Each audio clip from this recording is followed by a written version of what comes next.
Hey everybody, and welcome back to my channel, The Hot Flash Chronicles. I am Amelia Lady B.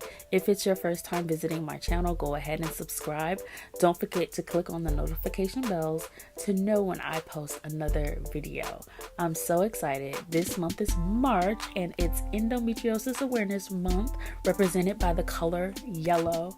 Today, my topic is what has endo taught me? Yeah, I had to look at that. What has endometriosis taught me? So stay tuned to hear what endometriosis taught me. Okay, so for those of you who are new to my channel and not really sure why am I talking about endometriosis on something called the Hot Flash Chronicles. Well, in case you didn't know, if it's your first time, I am currently in menopause. I had a radical hysterectomy 4 years ago, and it was due to stage 4 endometriosis. If you're not familiar with endometriosis, you can go ahead and check out my other YouTube videos where I did explain what endometriosis is.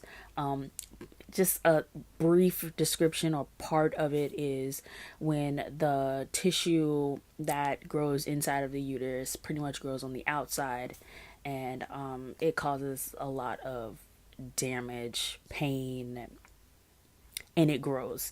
So it's not only found in the reproductive area, but it can also travel to the lungs, the eyes, other organs of the body. So that's endometriosis. Again, I encourage you to check out some of my my other videos where I discuss my journey with endometriosis and my journey to having the hysterectomy. So I'm going to go ahead and start with my topic on what endometriosis has taught me. I know it's kind of crazy to even think about it. So you're like, what endometriosis teach you? It's a disease. Like, what is it teaching you? Well, it's taught me a lot. So the first thing it's taught me is about my body. So with anyone who's having a disease or whatever happens to your body, even when you're sick, you kind of know a little bit more. You learn more about yourself. So like I learned about where the pain is, where does it typically happen the most. It can affect the entire body. I mean, I've had pain throughout my whole body. My limbs were in pain, but it has taught me to kind of learn what things to eat, what things trigger my maybe like my nausea. So I learned that chicken was a big culprit. I learned that during that time of the month, during my menstrual, not to drink cold water or cold products, no sodas, nothing like that, because it would increase my cramping. Even though that's kind of like a duh thing for some people, but some people are okay. But those of us who are dealing with chronic diseases, there are different things that are going to affect us than it would a normal woman on her menstrual cycle. So, greasy foods. I couldn't eat greasy foods. So, no hamburgers, no french fries, nothing greasy. I had to literally, my diet during my menstrual for the first 3 days was like crackers and toast. That's about the only thing I could eat. Plain crackers, plain toast, no butter, no jelly, no peanut butter. Everything was plain, and hot tea. Hot tea was like the best thing for me. Really any kind of hot tea. I really stuck to like green tea. At night, I would do chamomile tea to help me go to sleep. Just a side note, ginger tea is really good because it helps with inflammation. So ginger tea would be something good. But I learned what to eat and how to manage my pain. I had to learn how to manage my pain. I knew like when my period was coming on, I could feel my ovaries before it happened. Like I would feel pain maybe a week before. So at that moment, start taking my Advil, before my menstrual started to kind of subside some of the pain. Hopefully, like I would like hope that it would subside some of the pain. Yeah, I still had pain regardless, but at least leading up to it, it kind of, I was able to manage just a bit. So I could become fatigued. So I had to relax a little bit more. So yes, that did include me taking off of work, not going to school, trying to get rest, and it does really affect your day. It affects your life, so you kind of have to adjust accordingly. But that's what it taught me as far as my body is concerned. I learned that about my body. So the second thing I learned is how to communicate with doctors, and that goes into advocacy. I also did a video on that, but it taught me about communication. So communication and how to express myself to people. This isn't just with doctors, but people in general, but also with doctors. So how I'm feeling. So, doctors ask you on a scale from 1 to 10. So letting them know that I'm really in severe pain, not downplaying the pain. Really explaining my symptoms, because I think a lot of times we just say, my stomach's hurting or I'm cramping. So it's really more about, I learned more about communication by saying, I'm experiencing the cramping. Yes, I have the pain, but describing the pain. Is it like needle pain, knives pain, stabbing? So what types of pain? Pain in my joints. I'm having pain in my joints. I'm having pain in my side. I'm having pain in different areas, and really explaining what that pain is. Also knowing what to ask for when it comes to doctors. It's asking, when I mean ask for, I mean ask for different tests. So I went through a period of time where I went to a few doctors that didn't really believe what I said. I would have to ask for certain tests. Some didn't do it. They were like, no, you don't need that because you're fine. All you need to do is take birth control pills. So when I found the doctor that I'm seeing now, I realized, man, I really should have pressed harder and not really given up so quickly. But I kind of did. I gave up a little quickly. But most definitely, it's asking for different tests like ultrasounds and MRIs and things like that. And although you really can't detect endo on there, but most definitely, if you can at least have those, maybe your body was producing cysts. Endometriosis does not necessarily produce cysts, but sometimes cysts are involved. Sometimes fibroids are involved. So maybe things like that would help with diagnosis and prompt a physician to do surgery, especially if they're not really familiar with with endometriosis.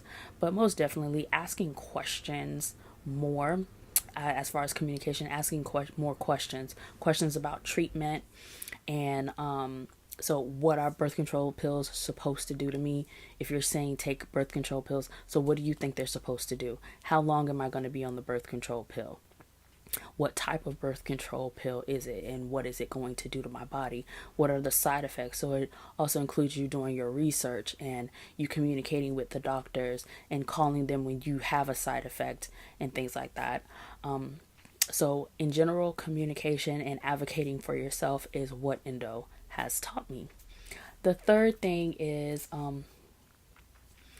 it's resiliency, but something that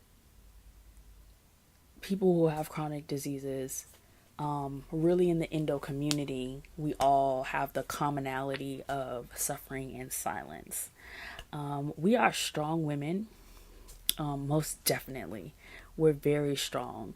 A lot of us have stories of not getting diagnosed for over 10 years, and having to deal with, the pain, not being believed by doctors, sometimes not being believed by family members, and you're losing friends, and you're just losing people who you thought were supposed to be there for you, but they didn't understand what you were going through, and so they couldn't deal with you canceling all the time. So we learned it's not a good thing, but it's what we learned, and that was suffering in silence. Now, with the whole suffering in silence, I do believe that it brought on about resiliency, but also it brought about learning how not to suffer in silence. So I guess it's the twofold third thing that Indo taught me. It's the suffering in silence, but then how to turn that into a positive by speaking up about it. So, what we're doing now, a lot of women in the Indo community, is now we're taking to social media. I know years back, I know when I first got diagnosed and when I was first going through pain, I was going through pain for years since I was 10 years old. And so there was no social media, there was no chat groups where you can look up your symptoms, and no ways to look up your symptoms and say, this is probably what I have. It wasn't until I got into college where I started Googling, like we had access to computers at school, and I was Googling symptoms. And I came across this endometriosis one time, and I was like, is this what I possibly have? And I kind of Googled, and I just wasn't sure about it. And then when I went to my the first gyno that I went to when I was 21, and he said that I had it after I had surgery, I was like, oh my gosh.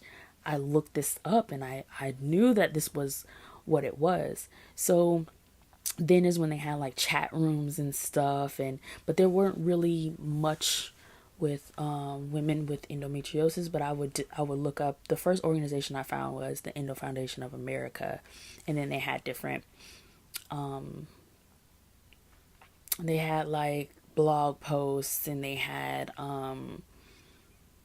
like information about endometriosis, not like they have now. They have like a plethora of things and different things that you can attend and everything like that. Like I just came back from New York City at the patient day that they put on annually with the Endo Foundation. So that was great, but that's a whole nother video that I'm gonna do. But now with social media, we are very vocal about what's happening to us. We're very vocal. We're meeting women. I'm meeting women like all the time from all over the world, who have endometriosis. We're all unique. We all have different stories. We all have different ways that it affects us. But, the commonality is that it's endo. The commonality is that we weren't diagnosed at, it took a long time for us to get diagnosed. The commonality is that we're strong, we're resilient. The commonality is we all have the same disease. We're all in pain, and we all want a solution. We all want a quicker diagnosis. We all want a cure for the disease. So, yeah, suffering in silence, but turning that around, and it taught me to speak up about, what's happening in my life.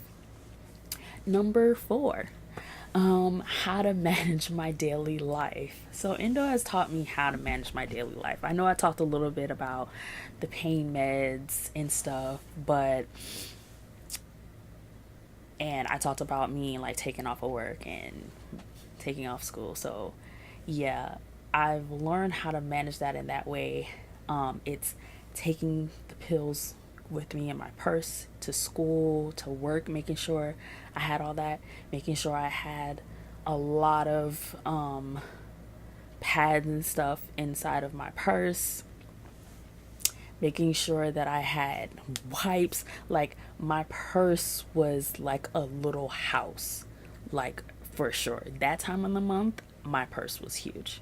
Like it was huge. It was pretty heavy. So it's making sure that you have the the stuff that you need in case of an emergency, having the stuff you need to just get through the day. So I had to manage my life accordingly, making sure I had tea bags in my purse, making sure that I had my lunch soup, whatever it was that I can get, making sure that it was accessible to me, bringing my heating pad with me to work.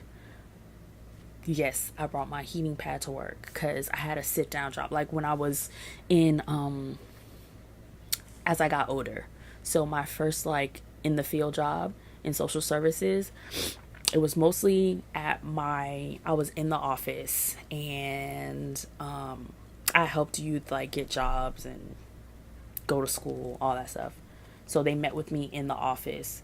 So on those days where I was in the office, I had my heating pad plugged in, and I would wrap it around me, and I had like my jacket around me too, so nobody could kind of see what was going on, because it's kind of embarrassing. So I had my heating pad with me on those days.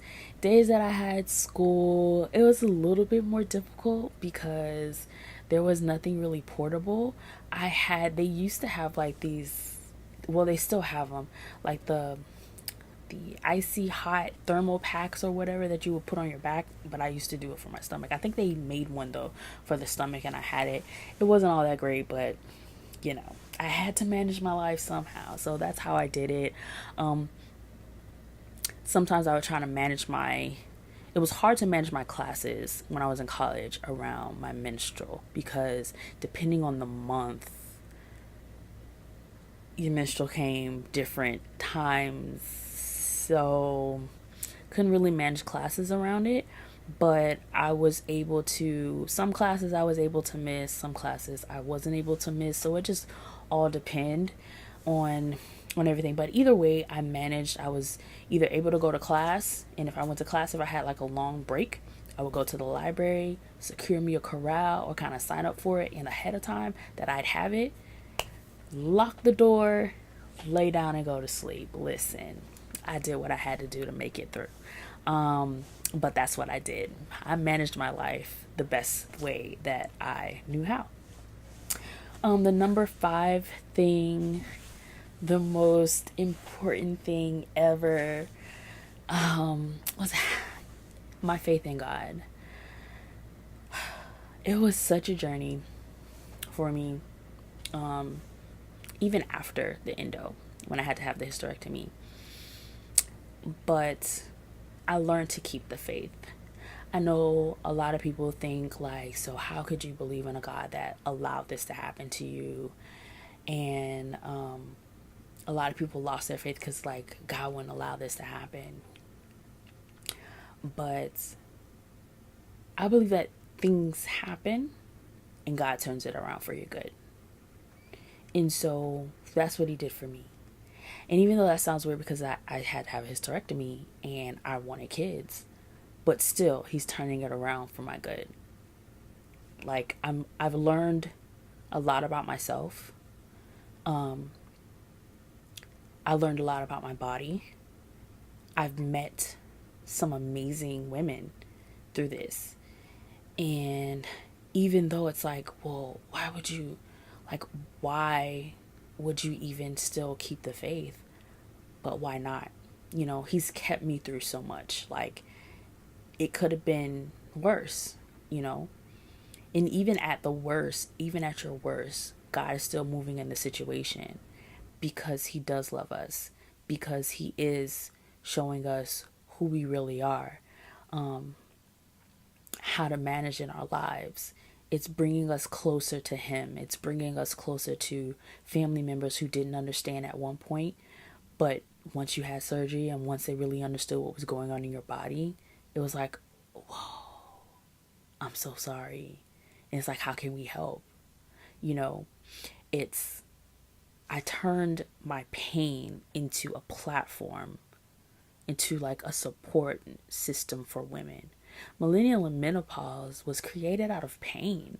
It was created out of years of silence, years of a struggle with myself, years of a struggle with my body. Like, I fought my body every month. Every month I was fighting my body, like as my uterus was like trying to attack me, like literally kill me, I was fighting back. And through all of that, I learned the resiliency, I took to social media. I did all these things. And it's only with the faith that I had in God and the power that I got from him to fight, to share my message, to continue on, and to gain the strength to do all these things, to be positive. Even though I had my down days, even though, I had, and I still have some down days, but it's still like saying, well, you know what, God, I see what you're doing and I thank you for it. Even in the days where I'm crying, God, thank you. Yeah, it didn't work out the way that I thought it would work out, but you turned it around for my good.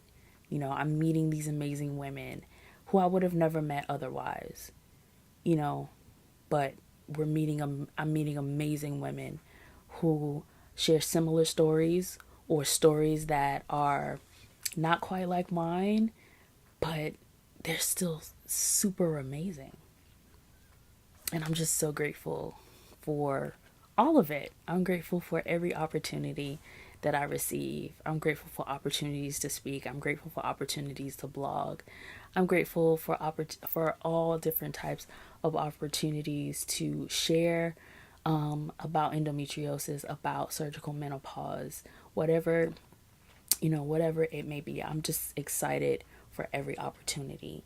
And so had I not kept the faith, I think I would still be down. I think I would still be silent. I wouldn't be where I am today.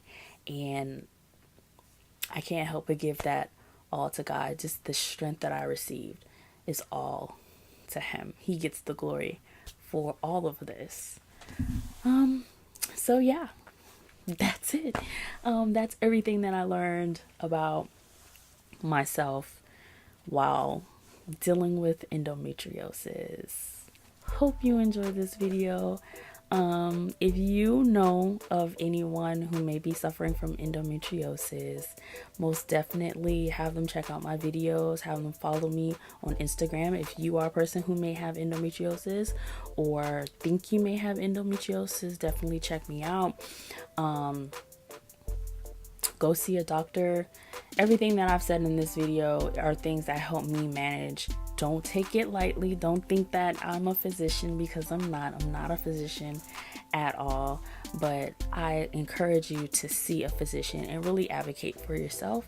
Really listen to your body. Jot some things down on paper so that you'll know what to do when you go into the doctor's office. Connect with people. Again, you can connect with me on social media, Millennial and Menopause. Check my website out, millennialandmenopause.com, and don't forget to continue watching my videos. Thank you for watching. Hope to see you on social media at some point. You can shoot me a message. I'll be happy to reply. Until next time, God bless. Toodles.